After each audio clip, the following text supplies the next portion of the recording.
Shalom saudaraku yang terkasih di dalam nama Tuhan Yesus Kristus. Selamat pagi dan salam sejahtera untuk kita semuanya. Saya Ardi, menyambut Anda di dalam renungan Kristen Saudara Rohani. Selamat datang kembali di dalam renungan dan siraman rohani pagi hari ini. Harapan kami, semoga saudara yang terkasih dalam keadaan sehat selalu. Kiranya damai dan sukacita Roh Kudus melimpah dan tercurah di dalam hati dan pikiran saudara saat ini. Sebelum kita mulai renungan kita pada pagi ini, marilah kita bersama-sama berdoa. Selamat pagi Allah Bapa di surga, Allah yang Maha Pengasih dan Maha Baik. Terima kasih untuk penjagaan-Mu semalaman sehingga kami bisa tidur dengan nyenyak. Terima kasih untuk pagi hari yang indah, yang Tuhan sediakan untuk kami. Tuhan, pada hari ini, kami anak-anak-Mu akan melakukan berbagai aktivitas. Kami akan bekerja, dan menjalankan tanggung jawab kami, kiranya Kau yang mampukan. Kami serahkan seluruh rencana dan agenda hari ini ke dalam tangan Tuhan. Biar Tuhan yang berkarya dan biarkan semua rencana sesuai dengan kehendak-Mu ya Tuhan Yesus yang baik. Ampuni dosa dan kesalahan kami Tuhan. Jadikan kami pribadi yang lebih baik setiap harinya. Terima kasih karena telah membolehkanku untuk kembali menghirup udara segar di pagi hari ini. Menikmati seluruh anugerah yang telah Engkau berikan kepadaku. Itu semua karena kebaikan dan curahan kasih yang nyata dari Engkau di kehidupanku. Haleluya! Dalam nama Tuhan Yesus, aku sudah berdoa. Amin. Sahabat saudara rohani, pembacaan ayat emas Alkitab renungan kita hari ini terambil dari kitab Kejadian 22 ayat 1-3 dan 6-12. Setelah semuanya itu Allah mencoba Abraham.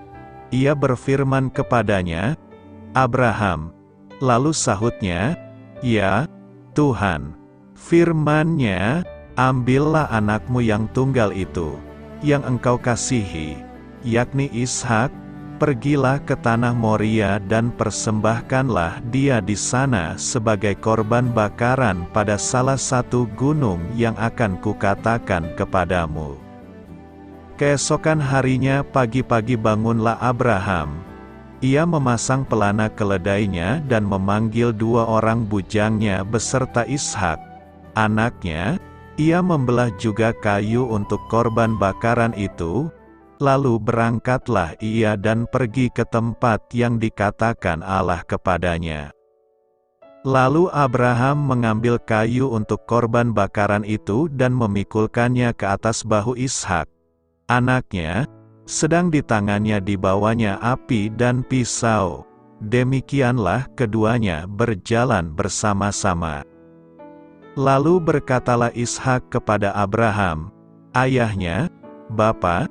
Sahut Abraham, "Ya, anakku."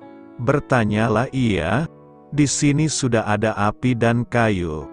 Tetapi di manakah anak domba untuk korban bakaran itu?" Sahut Abraham, "Allah yang akan menyediakan anak domba untuk korban bakaran baginya, anakku." Demikianlah keduanya berjalan bersama-sama. Sampailah mereka ke tempat yang dikatakan Allah kepadanya. Lalu Abraham mendirikan mezbah di situ. Disusunnyalah kayu, diikatnya Ishak, anaknya itu, dan diletakkannya di mezbah itu, di atas kayu api. Sesudah itu Abraham mengulurkan tangannya, lalu mengambil pisau untuk menyembelih anaknya. Tetapi berserulah malaikat Tuhan dari langit kepadanya, "Abraham, Abraham." Sahutnya, "Ya, Tuhan." Lalu ia berfirman, "Jangan bunuh anak itu dan jangan kau apa-apakan dia. Sebab telah kuketahui sekarang, bahwa engkau takut akan Allah, dan engkau tidak segan-segan untuk menyerahkan anakmu yang tunggal kepadaku. Ayat renungan pagi kita terambil dari kitab Kejadian 22 ayat 1-3 dan 6-12. Inti dari ayat emas renungan kita adalah, Abraham menamai tempat itu, Tuhan menyediakan. Mari kita mulai renungan pagi kita. Kata-kata bijak yang dapat kita petik adalah, berserah kepada Allah. Renungan kita pada hari ini ditulis dan disusun oleh Kenneth Peterson. Mari kita mulai kisah inspiratif. Terlahir di sebuah peternakan, Judson van Deventer belajar melukis, mempelajari seni, dan kemudian menjadi guru kesenian. Namun, Allah mempunyai rencana yang lain bagi hidupnya. Teman-teman Judson menikmati pelayanannya di gereja, dan mereka mendorongnya terlibat dalam penginjilan. Judson juga merasa Allah memanggilnya, tetapi sulit baginya untuk melepaskan kesenangannya mengajar kesenian. Ia pun bergumul dengan Allah, tetapi akhirnya ia menulis, "Saat yang sangat penting dalam hidupku telah tiba, dan aku berserah penuh." Kita mungkin tidak dapat membayangkan betapa hancurnya hati Abraham ketika Allah memerintahkannya untuk mempersembahkan Ishak, putranya. Saat kita membaca Allah berkata, "Persembahkanlah dia di sana sebagai korban bakaran," kita mungkin bertanya pada diri sendiri, hal berharga apa yang Allah minta untuk kita persembahkan? Meski kita tahu bahwa akhirnya Allah melepaskan Ishak. Intinya jelas, Abraham bersedia menyerahkan hal yang paling berharga baginya. Ia mempercayai Allah akan menyediakan di saat ia menjawab panggilan yang teramat sulit baginya. Kita sering mengaku mengasihi Allah, tetapi apakah kita bersedia mengorbankan hal yang paling berharga bagi kita? Judson van Deventer mengikuti panggilan Allah untuk terlibat dalam penginjilan, dan kemudian menulis himne favorit, "I Surrender All." Di kemudian hari, Allah memanggil Judson untuk kembali mengajar. Salah satu muridnya adalah seorang pemuda bernama Billy Graham. Rencana Allah bagi hidup kita memiliki maksud yang tidak dapat kita bayangkan. Dia rindu kita bersedia menyerahkan apa yang paling kita sayangi. Setidaknya itulah yang dapat kita lakukan, karena Allah sendiri telah menyerahkan anaknya yang tunggal bagi kita. Marilah kita renungkan di dalam hati kita, apa panggilan Allah bagi hidup Anda? Apa yang mungkin perlu Anda korbankan baginya? Hal ini patut kamu ketahui. Gema Injil yang kita jumpai di Kejadian 22 patut diperhatikan. Abraham mengambil anak tunggal yang ia kasihi dan mengorbankannya di suatu gunung. Meski Ishak dilepaskan, anak tunggal Allah sendiri menjadi anak domba yang dikorbankan untuk menghapus dosa dunia. Paulus menulis di Roma 8 ayat 32, "Ia, yang tidak menyayangkan anaknya sendiri, tetapi yang menyerahkannya bagi kita semua, bagaimanakah mungkin ia tidak mengaruniakan segala sesuatu kepada kita bersama-sama dengan Dia?" Allah Bapa memberi, Yesus Sang Anak memberi. Orang percaya mengikuti teladan Bapa dan Yesus dengan memberi diri sepenuhnya. Tuhan menyediakan. Kejadian 22 ayat 14 berkata, "Dan Abraham menamai tempat itu, Tuhan menyediakan." Sebab itu sampai sekarang dikatakan orang, di atas gunung Tuhan, akan disediakan. Latar belakang dari pernyataan Tuhan menyediakan, berkaitan dengan cerita pengorbanan Ishak oleh Abraham. Dalam cerita ini, Tuhan menguji Abraham dengan memerintahkan dia untuk mengorbankan anaknya, Ishak, sebagai persembahan di atas sebuah gunung. Namun, ketika Abraham akan menyembelih Ishak, Tuhan menyediakan seekor domba jantan sebagai pengganti Ishak. Inilah yang menjadi dasar pernyataan tersebut. Pada saat itu, Ibrahim memberi nama tempat tersebut, yang berarti Tuhan akan menyediakan. Nama ini menggambarkan iman Abraham bahwa Tuhan akan menyediakan pengorbanan yang diperlukan. Dengan demikian, frasa "di atas gunung Tuhan" akan disediakan, mencerminkan iman Abraham dalam kesediaan Tuhan untuk menyediakan apa yang diperlukan dalam ibadah dan pengorbanan kepadanya. Hal ini juga menjadi pengingat bagi orang-orang pada waktu itu dan sampai sekarang tentang kesetiaan Tuhan dalam menyediakan apa yang diperlukan dalam hubungan manusia dengannya. Tujuan penulis kitab Kejadian 22 ayat 14 dalam mengatakan, Tuhan menyediakan. Sebab itu sampai sekarang dikatakan orang, di atas gunung Tuhan, akan disediakan, adalah untuk menekankan kepercayaan dan kesetiaan Ibrahim kepada Tuhan dalam situasi pengorbanan Ishak. Kisah yang dicatat dalam kitab Kejadian pasal 22 ini merupakan ujian yang diberikan Tuhan kepada Abraham. Tuhan memerintahkan Abraham untuk mengorbankan anaknya, Ishak, sebagai persembahan di atas gunung. Abraham menuruti perintah Tuhan, menunjukkan ketaatannya yang luar biasa kepadanya. Namun, ketika Abraham bersiap untuk menyembelih Ishak, Tuhan menyediakan seekor domba jantan sebagai pengganti. Tindakan ini menunjukkan bahwa Tuhan tidak membutuhkan pengorbanan manusia, tetapi Ia mencari kesetiaan dan ketaatan yang tulus. Dengan mengatakan, Tuhan menyediakan, penulis ingin menekankan bahwa Tuhan memberikan pengorbanan yang diperlukan dan memenuhi kebutuhan Abraham. Dengan iman yang kuat, menyadari bahwa Tuhan akan menyediakan pengganti yang diperlukan dalam ibadah dan pengorbanan.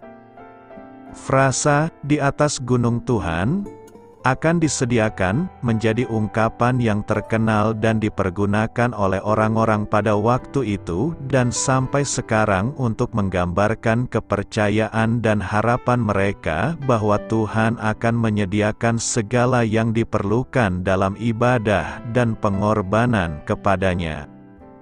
Secara lebih luas, tujuan penulis kitab Kejadian adalah untuk mengajarkan berbagai aspek iman, ketaatan, dan hubungan manusia dengan Tuhan. Kisah-kisah dalam kitab ini memberikan dasar dan teladan bagi umat manusia untuk memahami karakter Tuhan dan bagaimana mereka dapat hidup dalam ketaatan dan kepercayaan kepadanya. Pernyataan yang mengatakan, Tuhan menyediakan. Sebab itu sampai sekarang dikatakan orang, di atas gunung Tuhan, akan disediakan, memberikan beberapa hal yang perlu direnungkan. Pertama, kesetiaan Tuhan.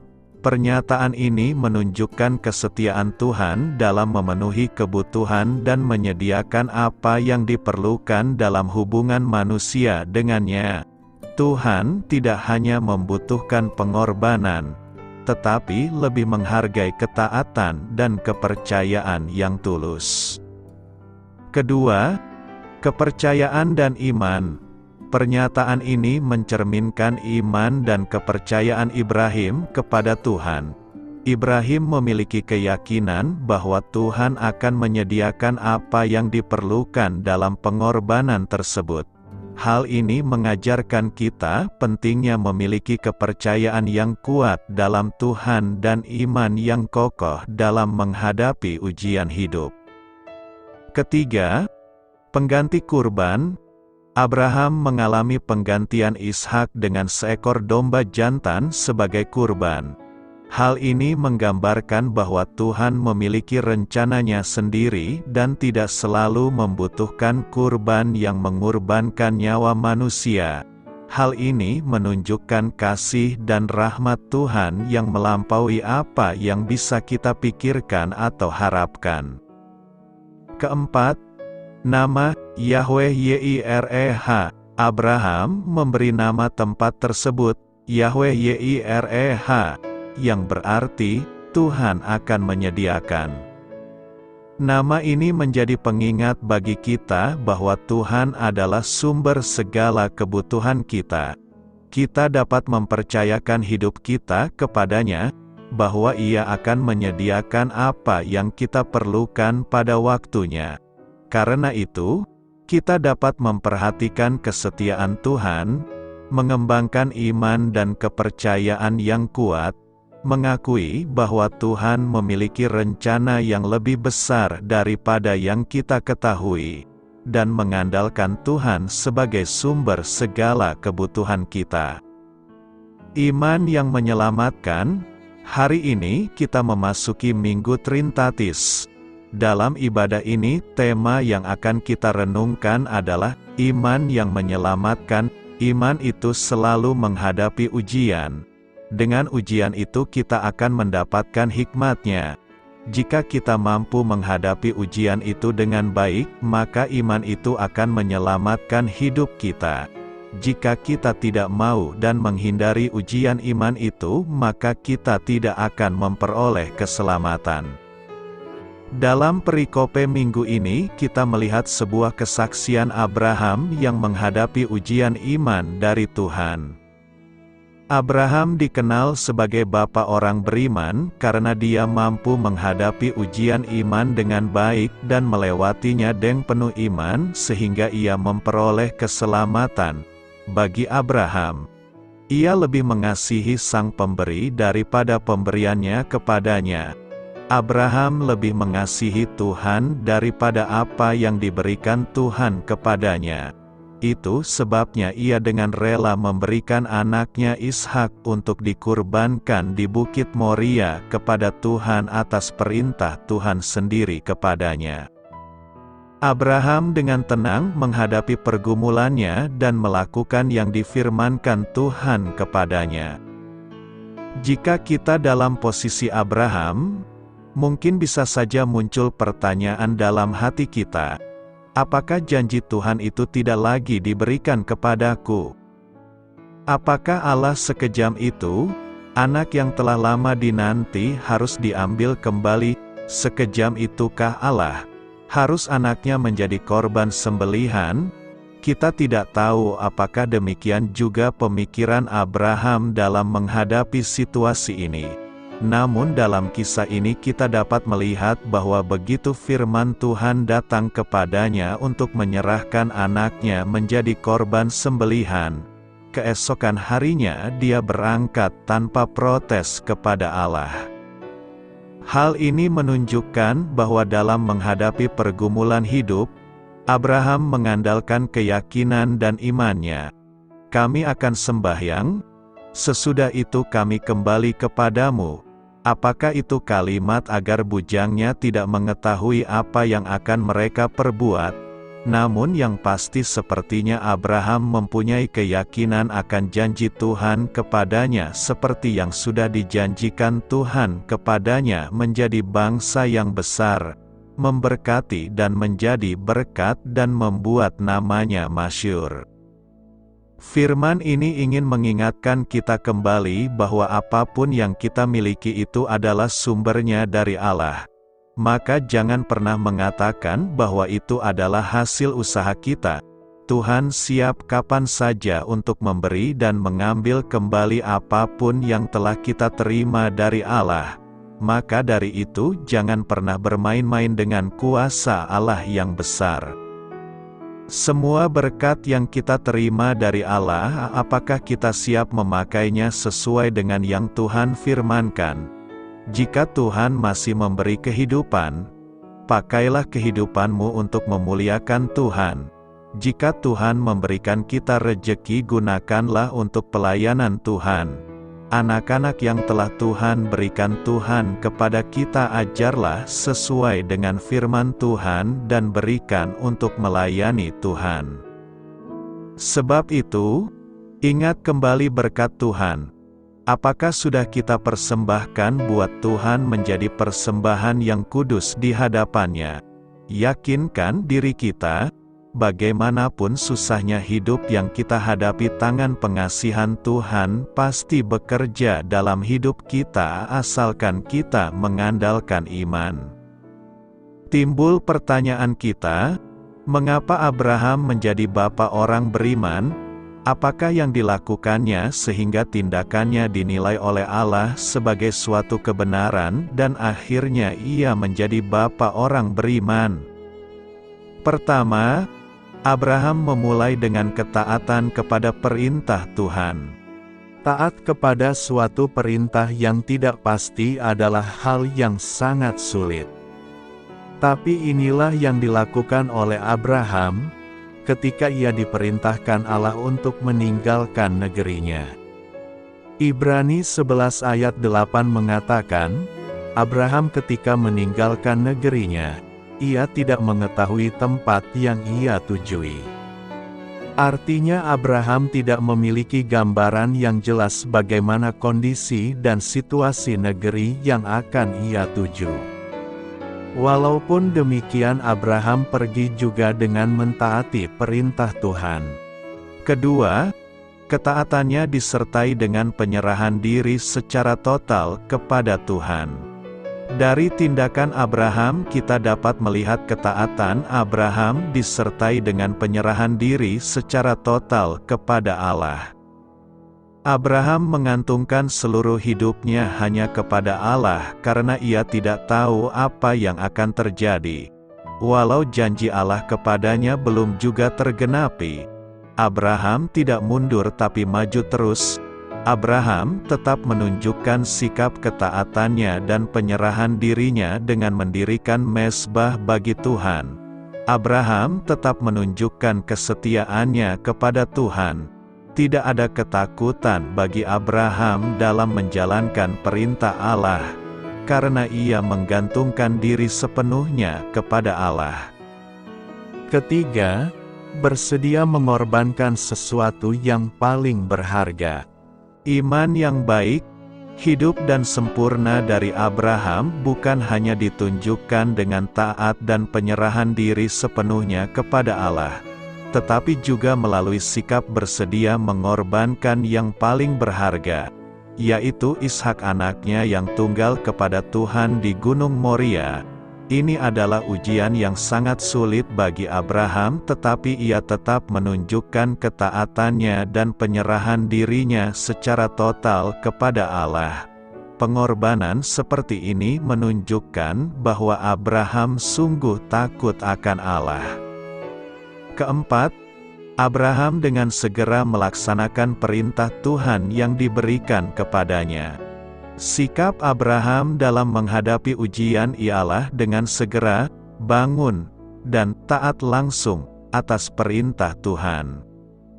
Abraham tidak mau menunda perintah Tuhan, dan ia bahkan tidak mau bertanya, "Mengapa Tuhan?" Dalam perjalanan selama beberapa hari itu, Abraham tidak maju mundur dalam keputusannya untuk mentaati Tuhan. Apakah kita sering pelin-pelan dalam ketaatan atau penyerahan atau komitmen saudara kepada Tuhan? Mungkin suatu kali kita memutuskan untuk mentaati Tuhan dalam memberikan persembahan persepuluhan, tetapi baru beberapa bulan, kita lalu menarik diri dari keputusan itu. Mungkin suatu kali kita memutuskan untuk rajin datang dalam pemahaman Alkitab, tetapi baru beberapa minggu kita sudah berhenti datang ke pemahaman Alkitab itu. Mungkin suatu kali kita memutuskan untuk melayani Tuhan, tetapi sebentar lagi kita kembali tertarik pada dunia dan berhenti melayani Tuhan. Kalau kita adalah orang yang seperti itu, belajarlah untuk bisa menjadi seperti Abraham. Abraham telah melakukan segala perintah Tuhan dengan baik berlandaskan iman yang teguh dan kokoh. Dari pengalaman hidupnya kita melihat bahwa keteguhan iman Abraham dalam menuruti perintah Tuhan kepadanya berbuahkan keselamatan. Imannya telah membawa Abraham pada keselamatan yang kekal. Allah akan bertindak jauh lebih hebat daripada apa yang kita pikirkan dan rencanakan jika kita mengasihi Dia lebih dari apa yang kita terima daripada Allah. Apakah tindakan Allah bagi orang yang memiliki iman yang kokoh dan kuat? Pertama, Tuhan akan mengutus malaikatnya menolong orang beriman. Siapakah malaikat Tuhan ini? Pada satu segi, kelihatannya malaikat Tuhan ini adalah Allah sendiri. Ini terlihat dari Abraham menyebutnya, Tuhan. Malaikat Tuhan itu berkata, Engkau tidak segan-segan untuk menyerahkan anakmu yang tunggal kepadaku. Tetapi dari segi yang lain, kelihatannya malaikat Tuhan ini membedakan dirinya dengan Allah. Ini terlihat dari kata-katanya kepada Abraham dalam ayat 12, Telah ku ketahui sekarang bahwa engkau takut akan Allah, bahwa ia mengatakan, takut akan Allah, bukan takut kepadaku, menunjukkan bahwa ia membedakan dirinya dari Allah. Kedua, Allah melarang membunuh Ishak. Ini tidak berarti bahwa Tuhan mengubah rencananya. Dari semula maksud Tuhan hanya menguji Abraham. Ini adalah suatu bagian yang bersifat menggambarkan, dan karena itu, hal ini tidak boleh dianggap sebagai rumus atau hukum. Artinya, ini tidak selalu terjadi. Bisa saja Tuhan meminta sesuatu yang kita kasihi, dan pada waktu kita menyerahkannya kepada Tuhan, Tuhan betul-betul menerimanya. Ketiga, Allah memberikan domba sebagai pengganti Ishak. Karena itu, domba ini sering dianggap sebagai tipe dari Kristus. Karena Kristus pun juga adalah pengganti kita dalam menerima hukuman Tuhan. Domba itu baru disediakan di atas gunung. Tuhan tidak memberikannya di kaki gunung. Karena itu akan menghancurkan ujian untuk Abraham itu. Tetapi Tuhan juga tidak memberikannya secara terlambat pada waktu Abraham sudah menyembelih Ishak, atau pada waktu Abraham sudah turun dari gunung tanpa memberi persembahan apa-apa kepada Tuhan. Tuhan selalu memberikan pada waktunya. Keempat, Tuhan bersumpah demi dirinya sendiri. Karena tidak ada orang atau makhluk yang lebih tinggi dari Dia. Karena Abraham taat kepada Tuhan, maka Allah mengulangi janjinya dengan sumpah, untuk memberikan keyakinan yang baru, yang lebih teguh, kepada Abraham. Dari perikop khotbah minggu ini, apakah kita merasa bahwa iman kita tidak bertumbuh? Kita masih sering khawatir, takut. Mungkin itu disebabkan oleh dosa yang kita pertahankan. Taatlah kepada Tuhan dalam segala hal, maka iman kita akan bertumbuh. Apakah kita mempunyai keyakinan bahwa dengan iman kita yang kokoh dan teguh akan membawa keselamatan bagi kita? Orang Kristen yang terus mempertahankan dosa tertentu, tidak akan mempunyai keyakinan keselamatan, atau kehilangan keyakinan keselamatannya, tetapi orang yang memiliki iman yang teguh dan kokoh akan memperoleh keselamatan dari imannya. Karena itu bertobatlah dan taatlah kepada Tuhan, maka Ia pasti akan menumbuhkan iman kita. Abraham menerima berkat yang luar biasa dari Tuhan, karena ia mengasihi Tuhan di atas segala sesuatu, dan ia rela memberikan yang terbaik kepada Tuhan. Apa yang dimaksud oleh perjanjian Abraham? Mari kita jawab. Perjanjian adalah persetujuan antara dua pihak. Ada dua jenis perjanjian, berkondisi dan tidak berkondisi. Perjanjian berkondisi atau bilateral adalah persetujuan yang mengikat pada masing-masing pihak demi mencapai penggenapan. Kedua pihak setuju memenuhi kondisi yang tertera. Jika salah satu pihak gagal memenuhi tanggung jawab mereka, maka perjanjian itu batal dan kedua pihak tidak perlu memenuhi harapan persetujuan tersebut. Sebuah perjanjian tanpa kondisi adalah persetujuan antara dua pihak. Namun hanya satu pihak yang harus melakukan sesuatu. Tidak ada syarat bagi pihak lainnya. Perjanjian Abraham adalah perjanjian tanpa kondisi. Allah membuat janji kepada Abraham yang tidak mengaratkan apapun dari Abraham. Kejadian 15 ayat 18-21 menjelaskan bagian dari perjanjian Abraham tersebut, khususnya meliputi tanah yang dijanjikan kepada Abraham dan keturunannya. Perjanjian Abraham ditemukan dalam Kejadian 12 ayat 1-3. Ucapara yang direkam dalam Kejadian 15 memberi indikasi akan kondisi perjanjian tersebut yang tidak berkondisi. Perjanjian bagi dua pihak terjadi disepakati ketika kedua pihak berjalan di antara potongan hewan sehingga mengikat keduanya kepada komitmen yang diambil.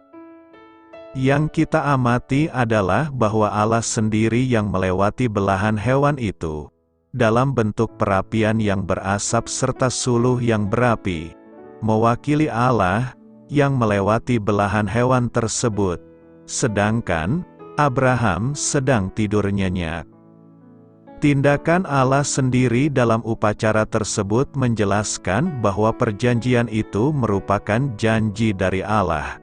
Allah mengikat dirinya kepada perjanjian itu. Allah menyebabkan Abraham tertidur supaya ia tidak turut melewati belahan hewan tersebut. Penggenapan perjanjian itu bergantung pada Allah saja. Kemudian, Allah memberi ritual sunat sebagai pertanda dari perjanjian Abraham. Semua laki-laki keturunan Abraham disunat dan membawa bekas luka seumur hidup sebagai pertanda bahwa mereka adalah bagian dari janji jasmani Allah di bumi. Seorang keturunan Abraham yang menolak disunat sedang menyatakan dirinya di luar perjanjian tersebut. Sehingga hal ini menjelaskan mengapa Allah murka ketika Musa gagal menyunat putranya dalam Keluaran 4 ayat 24-26. Allah sudah mempunyai kehendak untuk mengkhususkan satu kaum bagi dirinya, dan melalui umat istimewa itu ia akan memberkati semua bangsa. Perjanjian Abraham sangat penting dalam memahami konsep kerajaan dan teologi Perjanjian Lama. Perjanjian Abraham sudah digambarkan dalam Kejadian 12 ayat 1-3, dan 1. Ialah perjanjian tidak berkondisi. 2. Perjanjian harafiah yang dapat dimengerti sebagaimana adanya tanah yang dijanjikan harus dimengerti sebagai definisi kata tersebut, bukan kiasan. 3. Perjanjian itu kekal, sehingga perjanjian antara Allah dan Israel berlaku selamanya. Adapun 3 bagian penting dari perjanjian Abraham. 1. Perjanjian tanah. Allah memanggil Abraham dari Ur Kasdim untuk pergi kepada tanah yang akan diberikan kepadanya. Janji ini diulangi lagi dalam Kejadian 13 ayat 14-18 di mana Abraham harus jalan mengelilingi batasan tanah tersebut. Dimensinya diberikan dalam Kejadian 15 ayat 18-21. Aspek perjanjian Abraham ini diulas dalam Ulangan 30 ayat 1-10. 2. Perjanjian keturunan. Allah berjanji ia akan menjadikan sebuah bangsa yang besar dari Abraham. Pada waktu itu, Abraham berumur 75 tahun dan tidak mempunyai keturunan, dan ia dijanjikan banyak keturunan. Janji ini dikembangkan dalam Kejadian 17 ayat 6 di mana Allah menjanjikan bahwa bangsa dan raja akan berasal dari leluhur yang tua ini. Perjanjian ini akan berujung pada kerajaan Mesias di atas tahta Daud yang memerintah di atas umat Israel. 3. Perjanjian berkat dan penebusan. Allah berjanji memberkati Abraham dan semua keluarga di bumi melaluinya. Perjanjian ini dikembangkan dalam Perjanjian Baru dan tetap berhubungan dengan berkat rohani dan penebusan Israel. Yeremia 31 ayat 34 mengantisipasi pengampunan dosa. Sifat perjanjian yang tidak berkondisi dan kekal diulangi Allah kepada Ishak. Janji Allah yang berbunyi, "Aku akan menyiratkan aspek perjanjian yang tidak berkondisi." Perjanjian tersebut dikonfirmasi juga kepada Yakub. Penting untuk diingat bahwa Allah membenarkan janji-janji ini di tengah dosa para leluhur, sehingga ditekankan sifat perjanjian Abraham yang tak berkondisi. Cara Allah menggenapi perjanjian Abraham adalah secara harafiah. Sejauh Allah telah menggenapi bagian per bagian menurut sejarah, Allah memberkati Abraham dengan memberinya tanah, dan berabad-abad kemudian, anak Abraham menguasai tanah tersebut. Jadi seluruh negeri itu diberikan Tuhan kepada orang Israel, yakni negeri yang dijanjikannya dengan bersumpah untuk diberikan kepada nenek moyang mereka. Mereka menduduki negeri itu dan menetap di sana. Allah memberkati Abraham secara rohani. Allah memberinya banyak keturunan. Salah satu bagian dari perjanjian Abraham masih menunggu dipenuhi dalam kerajaan Mesias di masa depan. 1. Israel sebagai bangsa akan menguasai keseluruhan tanah di masa depan. Berbagai bagian perjanjian lama menunggu berkat atas Israel yang akan datang di mana ia menguasai tanah itu sebagaimana dijanjikan kepada Abraham. Yehezkiel melihat satu hari di masa depan di mana Israel telah dipulihkan kepada tanahnya. 2. Israel sebagai bangsa akan bertobat, diampuni, dan dipulihkan. 3. Israel akan bertobat dan menerima pengampunan dari Allah di masa depan. Perjanjian Abraham akan digenapi ketika Sang Mesias kembali dan memberkati umat Israel. Adalah melalui bangsa Israel Allah telah berjanji dalam Kejadian 12 ayat 1-3 untuk memberkati para bangsa di bumi. Berkat yang tertinggi didapatkan waktu Sang Mesias, yang mati bagi dosa mereka supaya mereka diampuni, kembali dan menetapkan kerajaannya yang mulia di atas bumi. Karena engkau mendengarkan firman-Ku, Kejadian 22 ayat 18 berkata, oleh keturunanmu lah semua bangsa di bumi akan mendapat berkat, karena engkau mendengarkan firman-Ku. Semua bangsa akhirnya mendapatkan berkat Allah karena Abraham mendengarkan firman Allah. Ketaat Abraham untuk melakukan firman Allah membuat berkat bagi dirinya dan bagi semua bangsa. Karena Abraham mendengarkan Allah, memberi hati yang mendengar terhadap kehendak Allah sejak Kejadian 12, yaitu peristiwa di mana untuk kali pertama Abraham dipanggil Allah keluar dari Ur Kasdim untuk pergi ke sebuah tempat yang dijanjikan Allah. Sekalipun saat itu Abraham belum tahu kemana ia akan dibawa Tuhan, maka berkat Allah mengalir baginya dan keturunannya. Selain tempat, tanah perjanjian, Allah juga menjanjikan keturunan yang kemudian menjadi bangsa yang besar, dan berkat yang besar untuk memberkati bangsa-bangsa di sekitarnya.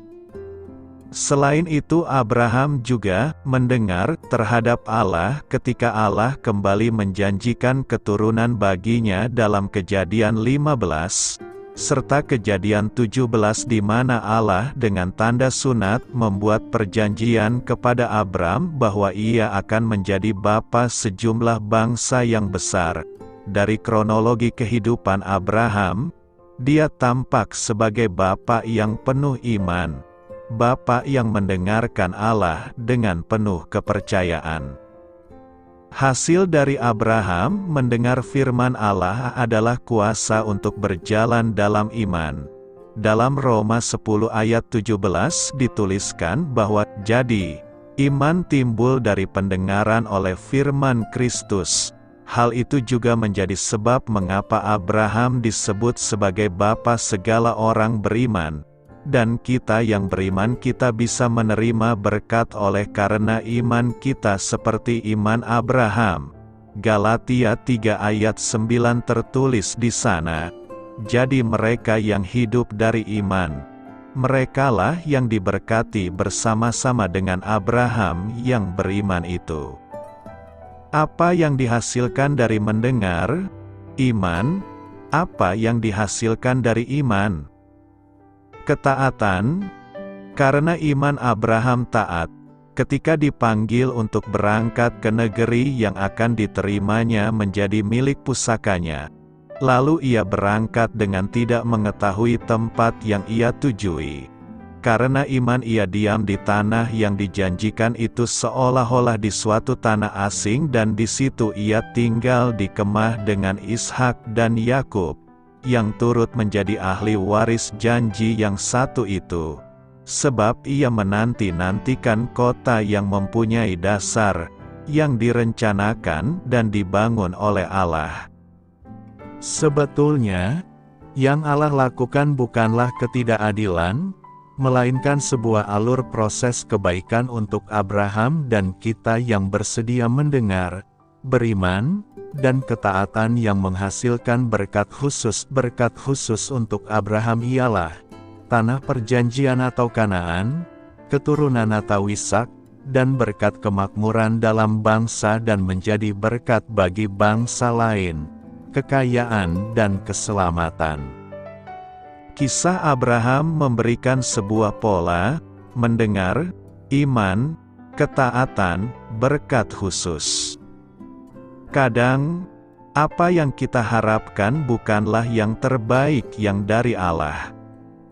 Pekerjaan, pelayanan, atau pasangan hidup atau apapun yang menjadi keinginan kita belum tentu itu yang Tuhan ingin kita kerjakan secara maksimal.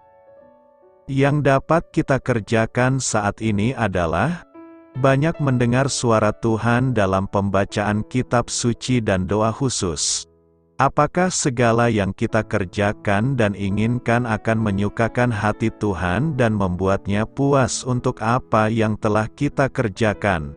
Karena itu, setialah mendengar firman Tuhan, maka hidup kita akan diberkati dan semua keturunan kita pun akan diberkati Tuhan.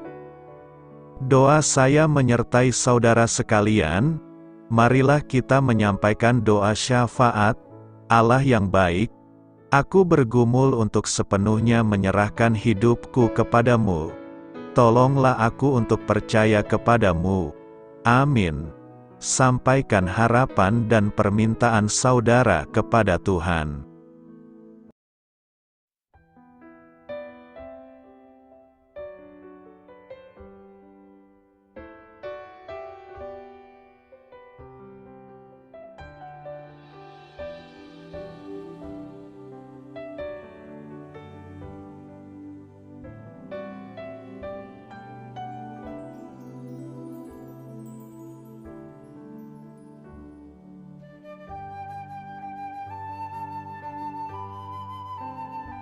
Marilah kita renungkan sahabat saudara rohani. Demikianlah renungan firman Tuhan pagi hari ini. Semoga menjadi berkat dalam hidup kita. Dan sebelum kita memulai segala aktivitas kita pagi hari ini, marilah kita berdoa. Selamat pagi Bapa, malam hari telah berganti pagi, kehidupan baru telah Engkau berikan kembali bagi kami. Bapa Surgawi, tolonglah aku menyadari kebutuhan orang lain, supaya aku dapat membagikan apa yang telah Engkau berikan kepadaku. Pada saat aku membutuhkan, berilah aku keyakinan bahwa Engkau akan mencukupkanku, melalui orang-orang yang mengasihi-Mu, bukan karena kami pantas atau layak, namun karena kasih karunia-Mu kami boleh ada, sebagaimana kami ada di pagi hari ini. Terima kasih Tuhan, atas kesempatan baru yang telah Tuhan berikan kepada kami, untuk bisa memperbaiki diri agar kami bisa lebih layak di hadapan-Mu. Hari ini kami serahkan semua perkara dan kesulitan yang akan kami lalui ke dalam tangan-Mu. Biarkanlah kami bisa memuliakan-Mu dalam segala aktivitas yang akan kami lakukan. Amin. Biarlah firman Tuhan menjadi pengingat untuk kita semua, bahwa tuntunan dari Roh Kudus akan selalu memberi jalan keluar bagi setiap permasalahan hidup kita, dan memberi kedamaian di hati kita. Sampai jumpa di renungan pagi saudara rohani berikutnya. Kiranya Tuhan selalu memberkati saudara semua hari ini. Amin. Shalom.